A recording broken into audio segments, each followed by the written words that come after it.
But somebody's interested in marrying me and they want to meet you. Uh-huh. That's it. So you're telling me you want a love marriage? If that's what you want to call it. How dare you come and tell me you want a love marriage? I didn't even select the person for you. They just want to talk to you. I don't care. I don't want to meet anyone else than someone I choose for you. I'm getting married to them, not you. Enough! So that's an example of what you shouldn't do as a parent if your child comes to you and says they're interested in somebody. But what would you actually do if your child came up to you and wanted to get a love marriage? So if our child actually did come to us and tell us that they're interested in somebody or somebody's interested in them, we would try to understand their side of things. And instead of jumping to a conclusion saying that they're having an affair or whatever, you know, like what we do in our culture, I never really understood that anyway, but the things that happen in our culture are so not Islamic. Islamically speaking, we should be ready to meet the person that, you know, sent a proposal to our daughter, because that's what used to happen during the time of Prophet sallallahu alaihi wasallam. The Sahabas would send the proposal to the women, the women's guardians, or the people that were taking care of the women were the ones that would, you know, meet the person, and then that's how the marriage would happen. And that's how we would want to do things with our daughter too. So as a dad, would you want to have a relationship with your daughter where she can come up to you and say, Dad, I'm interested in somebody? I think that's extremely important for me. I want my children, both my daughter and son, to be able to come to us, feel that open communication. I think open communication with parents is really important.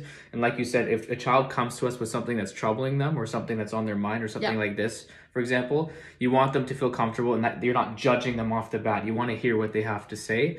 And in our case, we did actually kind of have a love marriage. So it was an unexpected relationship that we didn't know would form. So I feel like we'd have a lot more empathy towards that and trying to make things comfortable for our children rather than judging and be like, you guys went and had an affair, because these were things that we had to kind of hear from certain people, like questioning and doubting us. So we'd like to make them feel comfortable and that, you know, we're not judging them. Honestly, it's so much better when you have some sort of like an understanding and when you talk to the person before you get married to them, because there are certain things that you should know about each other before you get married to them. If you want to share your preferences with your life partner, you should do it before marriage, because a lot of things, like especially with us, I had to make sure my husband knew that I'm never taking my veil off, so that can't be something that he can, you know, put on me after the marriage. So that's an example of a preference that we could share before our marriage. So I would want my daughter to have that relationship with her future partner, or, you know, son, whoever.